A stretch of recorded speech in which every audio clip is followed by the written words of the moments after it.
इस गहन चर्चा में आपका स्वागत है। आज हम बात करेंगे विकास यानी एवोल्यूशन की। अक्सर लगता है ना कि ये लाखों साल की धीमी कहानी है। हाँ बिल्कुल, जैसे कोई जीव समंदर से धीरे धीरे जमीन पर आया। लेकिन क्या हो अगर हम कहें कि विकास मतलब हमारी आंखों के सामने तेजी से हो रहा है और शायद इसमें हम इंसानों का बड़ा हाथ है। हम्म आज हम यही समझने की कोशिश करेंगे कि हमारी गतिविधियां कैसे जानवरों और शायद हम इंसानों के विकास की दिशा और गति दोनों बदल रही हैं। ये वाकई दिलचस्प विषय है। तो चलिए इस विषय की गहराई में उतरते हैं, देखते हैं कि जीवन हमारे बनाए इस नए युग में, जिसे कुछ लोग एंथ्रोपोसीन कहते हैं, उसमें कैसे ढल रहा है। बिल्कुल। शुरुआत जानवरों से करते हैं। ये जानना दिलचस्प है कि कैसे इंसानी गतिविधियां उनके विकास को तेज कर रही हैं। हाँ, और कुछ प्रजातियां जिस तेजी से प्रतिक्रिया दे रही हैं, वो वाकई हैरान करने वाला है। जैसे इसे कभी-कभी एवोल्यूशनरी रेस्क्यू कहते हैं। मतलब भारी दबाव में प्रजातियों का तेजी से अनुकूलन करके खुद को बचाना। अच्छा, रेस्क्यू। हाँ, हालांकि ये शब्द थोड़ा पॉजिटिव लगता है, पर असल में ये गंभीर दबाव का नतीजा है। जैसे वो चिड़ियों वाली बात। हाँ। कि वो कारों से बचना सीख गईं, ये कैसे हुआ? हाँ बिल्कुल। क्लिफ स्वालोज एक तरह की अबाबील हम्म, पहले ये चट्टानों पे घोंसले बनाती थीं, पर अब पुलों के नीचे, इमारतों पर, मतलब सड़कों के काफी पास। ओ तो खतरा बढ़ गया होगा। जाहिर है गाड़ियों से खतरा बढ़ गया, लेकिन लगता है वे ढल गई हैं। 1980 के दशक से सड़क पर मरने वाली इन चिड़ियों की संख्या कम हुई है। अच्छा। हाँ, जबकि सड़क किनारे रहने वाली आबादी बढ़ी है। और स्टडीज बताती हैं कि ऐसा शायद इसलिए हुआ क्योंकि सड़क किनारे रहने वाली चिड़ियों ने सिर्फ 30 साल से भी कम में औसतन छोटे पंख विकसित कर लिए हैं। छोटे पंख, उससे क्या होता है? जो चिड़ियां सड़क पर मारी गईं, उनके पंख जीवित बचने वाली चिड़ियों से औसतन 5% लंबे थे। ओ, माना जाता है कि छोटे पंख उन्हें ज्यादा फुर्ती देते हैं। मतलब गाड़ियों से बचने के लिए वो तेजी से ऊपर उठ पाती हैं। लंबे पंख शायद तेज उड़ने के लिए अच्छे हों, पर फुर्ती के लिए छोटे बेहतर हैं। तो मतलब हमारी सड़कें सिर्फ सफर नहीं बदल रही, बल्कि चिड़ियों के पंख भी बदल रही हैं, सिर्फ 30 साल में। ये तो कमाल है। हाँ, और ये छोटे पंख उन्हें बदलते मौसम में भी मदद करते हैं। जैसे अचानक ठंड पड़ने पर, कैसे? जब ठंड से कीड़े कम हुए तो छोटे पंखों वाली चिड़ियां ज्यादा बचीं, शायद इसलिए कि वे कम कीड़ों में भी शिकार करने में ज्यादा कुशल थीं। अच्छा, तो एक बदलाव दूसरे काम भी आ गया। हाँ, तो कारों से बचने के लिए हुआ बदलाव अब जलवायु परिवर्तन से निपटने में भी काम आ रहा है। वाह। अच्छा, और मछलियों के बारे में क्या? मैंने भी सुना है कि हमारे मछली पकड़ने के तरीकों से वो छोटी हो रही हैं। हाँ, ये भी एक बहुत बड़ा और चिंताजनक बदलाव है। व्यावसायिक मछली पकड़ने में क्या होता है कि बड़े जालों से अक्सर बड़ी मछलियों को ही निशाना बनाया जाता है। तो इस लगातार दबाव के कारण वो मछलियां ज्यादा सफल हो रही हैं, जो जल्दी वयस्क हो जाती हैं और आकार में छोटी रहती हैं। मतलब पकड़े जाने से पहले ही बच्चे पैदा कर लेती हैं। एग्जैक्टली। नतीजतन सैल्मन, कॉड, हेरिंग जैसी कई जरूरी प्रजातियों का औसत वयस्क आकार पहले से लगभग 20% तक छोटा हो गया है और उनका जीवन काल भी करीब 75% रह गया है। बाप रे, 20% छोटा, ये तो बहुत ज्यादा है। हाँ, ये एक तरह की तेजी से जियो जल्दी मरो वाली रणनीति है जो हमने उन पर थोप दी है, कह सकते हैं। यानी हमारा मछली पकड़ना समुद्र में छोटी मछली जल्दी बड़ी हो वाला इवोल्यूशन चला रहा है। बिल्कुल।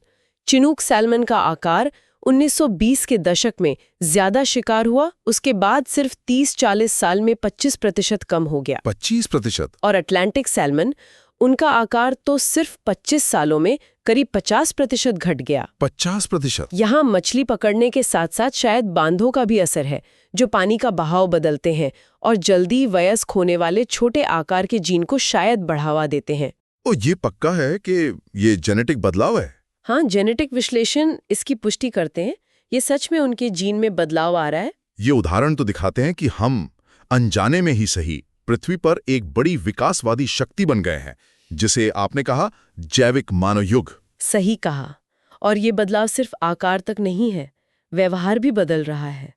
जैसे वो लंदन अंडरग्राउंड के मच्छर। हाँ, वो कहानी तो सुनी है। क्या है वो, जमीन के नीचे मच्छर? हाँ, जब 1863 में लंदन अंडरग्राउंड बना तो सुरंगों में जो पानी जमा हुआ वो मच्छरों के लिए नया घर बन गया।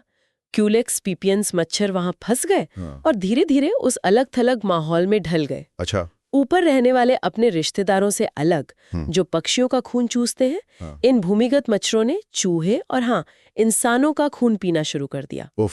और क्योंकि सुरंगों का तापमान लगभग स्थिर रहता है, तो उन्होंने सर्दियों में सोना मतलब हाइबरनेट करना बंद कर दिया। और सबसे बड़ा बदलाव, मादाओं को अंडे देने के लिए खून पीना जरूरी नहीं रहा। क्या बिना खून पिए अंडे? हाँ, तो करीब 100 पीढ़ियों की अलगाव के बाद वे आनुवंशिक रूप से इतने अलग हो गए हैं कि अब ऊपर वाले मच्छरों से प्रजनन नहीं कर सकते। तो एक नई प्रजाति बन गई? शायद वैज्ञानिक मानते हैं कि वो एक नई प्रजाति ही बन गए हैं, हमारी बनाई एक सुरंग के अंदर। ये तो अविश्वसनीय है कि हमारे बनाए माहौल ने सिर्फ 100 सालों में एक नई प्रजाति। वाह। अच्छा, और हाथियों के बारे में क्या? अवैध शिकार से उनके दांत गायब हो रहे हैं। हाँ, ये भी मानव दबाव का एक बहुत सीधा और दुखद नतीजा है। जिन इलाकों में हाथी दांत के लिए भारी अवैध शिकार हुआ, जैसे मोजाम्बिक में गृह युद्ध के दौरान या दक्षिण अफ्रीका के एडा पार्क में, हाँ। वहां बिना दांत वाली मादा हाथियों को बचने का जबरदस्त फायदा मिला, क्योंकि शिकारियों ने छोड़ देते थे, दांत थे ही नहीं। ओह अच्छा, ये लॉजिक है। नतीजतन बिना दांत वाला गुण, जो पहले बहुत दुर्लभ था, मतलब सिर्फ 2 से 4% मादाओं में होता था, वो कुछ ही पीढ़ियों में बहुत आम हो गया। कितना आम? गोरोंगोसा पार्क में युद्ध के बाद जन्मी 1/3 मादाएं बिना दांत की थीं, और एडो पार्क में तो ये आंकड़ा 98% तक पहुंच गया था एक समय पर। 98%? बिल्कुल। बिना दांत के? हाथियों की धीमी प्रजनन दर के बावजूद हाँ। दबाव इतना ज्यादा था। हालांकि ये उनके लिए नुकसानदायक भी है। दांत खाने और बचाव के लिए जरूरी होते हैं। सही बात है। और ऐसा ही असर ट्रॉफी हंटिंग का बिग हॉर्न शीप पर पड़ा है। उनके सींग छोटे हो रहे हैं क्योंकि शिकारी सबसे बड़े सींग वाले नर को निशाना बनाते हैं। तो हमारे शौक भी विकास बदल रहे हैं। अच्छा, और शहर? क्या जानवर शहरों में रहने के लिए भी बदल रहे हैं? हाँ बिल्कुल। शहर अनजाने में विकास के नए मैदान बन गए हैं। शहरी माहौल जंगल से अलग है, गरम, कंक्रीट वाला, खाने के स्रोत अलग। हाँ, बिल्कुल अलग। तो प्यूर्टो रिको की क्रेस्टेड एनोल्स छिपकलियों को देखें। शहरों में रहने वाली छिपकलियों ने खुली सतहों पर दौड़ने के लिए लंबे पैर विकसित कर लिए हैं। अच्छा। और चिकनी दीवारों पर चढ़ने के लिए बेहतर पकड़ वाले टो पैड, और वो ज्यादा गर्मी भी सह सकती हैं। ये बदलाव जेनेटिक है और दशकों में हुए हैं। मतलब शहर के हिसाब से फिट हो रही हैं। हाँ, और लंदन की लाल लोमड़ियों में भी दिलचस्प बदलाव दिख रहे हैं। शहरी लोमड़ियों के थूथन, मतलब मुंह का आगे का हिस्सा, वो छोटा और चौड़ा हो गया है, शायद कचरे से खाना निकालने में आसानी के लिए। और नर और मादा के आकार का अंतर भी कम हुआ है। कुछ वैज्ञानिक इसे डोमेस्टिकेशन सिंड्रोम का शुरुआती संकेत मानते हैं। डोमेस्टिकेशन सिंड्रोम, जैसे पालतू बनने के लक्षण? हाँ, जैसे शहर अनजाने में उन्हें पालतू बना रहा हो। तो शहर जानवरों के लिए नए विकास के लैब बन गए हैं। ये सब तो सीधे दबावों के उदाहरण हैं। लेकिन क्या कभी-कभी हमारे अंधविश्वास भी विकास को बदल सकते हैं? जैसे वो जापानी केकड़े वाली कहानी। हाँ, हेकेगानी केकड़ा, वो इसका एक संभावित और बहुत दिलचस्प उदाहरण है। उनकी पीठ पर गुस्से वाले समुराई योद्धा जैसा पैटर्न होता है। हाँ, देखा है मैंने। अजीब सा लगता है। लोक कथाओं के अनुसार ये मारे गए योद्धाओं की आत्माएं हैं। तो सिद्धांत ये है कि सदियों तक मछुआरे जिन केकड़ों पर ज्यादा साफ चेहरा दिखता था, उन्हें सम्मान या डर से वापस समुद्र में फेंक देते थे। अच्छा, तो अनजाने में चुनाव कर रहे थे? हाँ, अनजाने में उस चेहरे वाले जीन को पहनने में मदद मिली होगी। ये दिखाता है कि हमारा व्यवहार, यहाँ तक कि हमारे अंधविश्वास भी दूसरी प्रजातियों के विकास पर असर डाल सकते हैं। ये सारे उदाहरण वाकई चौंकाने वाले हैं, दिखाते हैं कि हमारा असर कितना गहरा है। पर यह हमें सोचने पर मजबूर करता है कि क्या हम इंसान भी इसी तरह बदल रहे हैं, या हम विकास के दायरे से बाहर निकल चुके हैं अपनी तकनीक की वजह से? ये एक बहुत बड़ा और मुश्किल सवाल है। एक तरफ तो हमारी तकनीक है, दवा, साफ सफाई, पोषण, सुरक्षित घर। इसने हमें प्राकृतिक चयन के कई पुराने दबावों से बचा लिया है, जिन्होंने हमारे पूर्वजों को आकार दिया था। हाँ, लोग ज्यादा जी रहे हैं, बचपन में मृत्यु दर बहुत कम हो गई है। बिल्कुल। तो लगता है कि वो जो classic survival of the fittest वाला प्राकृतिक चयन है, वो शायद कमजोर पड़ गया है कई लोगों के लिए। लेकिन क्या ये पूरी कहानी है? विकास तो सिर्फ प्राकृतिक चयन नहीं है, है ना? कुछ और भी तो होता है। बिल्कुल सही कहा। विकास का मतलब सिर्फ समय के साथ जीन की आवृत्ति में बदलाव है। तकनीक ने भले ही प्राकृतिक चयन के कुछ पुराने दबाव कम कर दिए हों, विकास रुका नहीं है। तो कैसे चल रहा है फिर? दूसरे तरीके अभी भी काम कर रहे हैं, जैसे जेनेटिक ड्रिफ्ट और यौन चयन, और शायद तकनीक नए तरह के दबाव भी बना रही है। अच्छा, तो कुछ इंसानी समूहों में हाल के अनुकूलन के उदाहरण भी हैं, जैसे वो समुद्री खाना बदोश के बारे में सुना था। हाँ, दक्षिण पूर्व एशिया के बाजाऊ लोग, वो एक बेहतरीन उदाहरण है। वो कमाल के गोताखोर हैं, बिना उपकरणों के 10 मिनट से ज्यादा सांस रोक सकते हैं, 60 मीटर से ज्यादा गहरे जा सकते हैं। 10 मिनट? ये कैसे मुमकिन है? रिसर्च से पता चला है कि उनमें औसत से 50% तक बड़ी स्प्लीन यानी तिल्ली होती है। तिल्ली? उसका क्या काम है? तिल्ली ज्यादा ऑक्सीजन वाली लाल रक्त कोशिकाएं जमा करती है, जो गोता लगाते समय रिलीज होती हैं। ये हजारों सालों में प्राकृतिक चयन से हुआ एक साफ शारीरिक अनुकूलन है, उनकी जीवन शैली की वजह से। वाह, ये दिखाता है कि खास जीवन शैली लंबे समय में कैसे शारीरिक बदलाव ला सकती है। और भी उदाहरण हैं, जैसे हिमालय में रहने वालों में कम ऑक्सीजन में जीने की क्षमता विकसित हुई है। हाँ, वो तो सुना है। अफ्रीका में कुछ जगहों पर लासा बुखार जैसे रोगों का प्रतिरोध बढ़ा है। ध्रुवों के पास रहने वालों में हल्की त्वचा विकसित हुई विटामिन डी के लिए। अच्छा। और एक बहुत आम उदाहरण है वयस्क होने पर भी दूध पचाने की क्षमता, लैक्टेज परसिस्टेंस।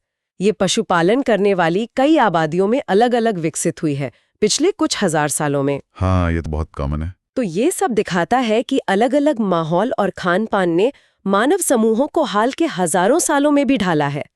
प्राकृतिक चयन पूरी तरह खत्म नहीं हुआ है। ठीक है, लेकिन आपने दूसरे तरीकों का जिक्र किया, जेनेटिक ड्रिफ्ट और यौन चयन। वो कैसे काम करते हैं? जेनेटिक ड्रिफ्ट मूल रूप से संयोग या किस्मत का खेल है।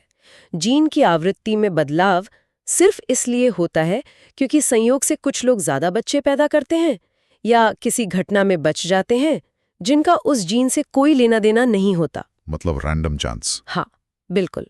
ये छोटे अलग थलग समूह में ज्यादा असरदार होता है, जैसे कान का मैल का प्रकार, गीला या सूखा। ये एक जीन से तय होता है और अलग अलग आबादियों में इसकी आवृत्ति बहुत अलग है। हाँ, इसका क्या मतलब? ऐसा नहीं लगता कि गीले या सूखे ईयरवैक्स का जीने मरने पर कोई खास असर है। तो ये अंतर शायद प्राचीन प्रवास के दौरान संयोग से बने होंगे, जिसे फाउंडर इफेक्ट कहते हैं। आज हमारी आबादी बड़ी और मिली जुली है, तो इसका असर शायद कम है। अच्छा, और यौन चयन वो कैसे है? यौन चयन यानी सेक्सुअल सिलेक्शन साथी चुनने की हमारी पसंद से चलता है। अगर किसी समाज में कुछ खास लक्षणों को ज्यादा आकर्षक माना जाता है, चाहे वो शारीरिक हो या व्यवहारिक, जैसे मान लीजिए बुद्धिमत्ता से जुड़े लक्षण, तो उन लक्षणों वाले जीन अगली पीढ़ी में ज्यादा फैल सकते हैं, भले ही उनका सीधा संबंध जीवित रहने से ना हो। हाँ, भले ही ना हो। भविष्य में कैसे काम करेगा कहना मुश्किल है, क्योंकि हमारी पसंद और संस्कृति बदलती रहती है। पर यह भी विकास का एक तरीका है। इससे एक बहुत जरूरी सवाल उठता है, क्या हम तकनीक के जरिए अपना विकास खुद निर्देशित करने, मतलब डायरेक्ट करने की कगार पर हैं? ये सवाल अब बहुत बहुत प्रासंगिक हो गया है। हमारी तकनीक पर बढ़ती निर्भरता है, मशीनों के साथ संभावित जुड़ाव की बातें हो रही हैं, और जेनेटिक इंजीनियरिंग जैसी क्षमताएं। हाँ, जीन एडिटिंग। हाँ, ये हमें अपने जीन पूल को सीधे बदलने की ताकत दे सकती हैं। हम शायद अनजाने में पहले से ही ऐसा कर रहे हैं अपनी मेडिकल तकनीक से। भविष्य में हम किन लक्षणों को चुनेंगे और इसके नैतिक पहलू क्या होंगे, ये बड़े सवाल हैं जिन पर सोचना बहुत जरूरी है। बिल्कुल। ठीक है, तो आज की चर्चा को समेटते हैं। हमने देखा कि जानवर इंसानी दबावों के कारण मतलब आश्चर्यजनक रूप से तेजी से बदल रहे हैं। हाँ, चिड़ियां कारों से बचने के लिए, मछलियां जालों से बचने के लिए छोटी हो रही हैं, मच्छर हमारे बनाए माहौल में बिल्कुल नए बन गए, हाथी शिकार के कारण बिना दांत के हो रहे हैं, और छिपकलियां लोमड़ियां शहरों में रहने के लिए ढल रही हैं। यहाँ तक कि हमारे अंधविश्वास भी असर डाल सकते हैं, जैसे वो केकड़े। हाँ, और इंसानों के लिए तस्वीर थोड़ी ज्यादा जटिल है। पारंपरिक प्राकृतिक चयन का दबाव कम हुआ है, लेकिन विकास रुका नहीं है। बिल्कुल। जेनेटिक ड्रिफ्ट, यौन चयन और सबसे महत्वपूर्ण हमारी अपनी तकनीक और हमारे चुनाव, ये हमारी प्रजाति को आकार दे रहे हैं और देते रहेंगे। मुख्य बात यह है कि मानव गतिविधि या पृथ्वी पर एक प्रमुख विकासवादी शक्ति बन गई है। हाँ, यही है जैविक मानव युग। जहां हम जानबूझकर या अनजाने में जीवन के विकास का रास्ता बदल रहे हैं। ये सब दिखाता है कि विकास हमारी सोच से कहीं ज्यादा गतिशील और तेज हो सकता है, और हम इंसान इस प्रक्रिया में एक बहुत अहम पर शायद अनजाने ड्राइवर की भूमिका निभा रहे हैं। तो ये थे कुछ उदाहरण कि कैसे विकास हमारी नज़रों के ठीक सामने हो रहा है और इसे गति दे रही हैं इंसानी गतिविधियां। हमने सिकुड़ती मछलियों, बिना दांत वाले हाथियों, शहरी जानवरों और मानव विकास के बदलते रास्तों पर बात की। और ये बदलाव अक्सर अप्रत्याशित होते हैं और हैरानी की हद तक तेज। ये दिखाता है कि हमारा ग्रह की जैव विविधता पर कितना गहरा और कभी-कभी अनजाने में असर पड़ रहा है। हाँ, ये न केवल दूसरी प्रजातियों का, बल्कि शायद हमारे अपने भविष्य का भी रास्ता तय कर रहा है। बिल्कुल। इन प्रक्रियाओं को समझना हमारे ग्रह के स्वास्थ्य और संरक्षण के लिए बहुत जरूरी है। हमें उम्मीद है कि इस सामग्री का ये विश्लेषण ज्ञानवर्धक रहा होगा। क्या ये प्रस्तुति सहायक थी? क्या कोई खास बात दिलचस्प लगी? हमें अपने विचार जरूर बताएं। हाँ, ये समझने से कि आपको क्या पसंद आया, हमें भविष्य में ऐसी चर्चाओं को और बेहतर बनाने में मदद मिलेगी। अगली बार तक खोज जारी रखें।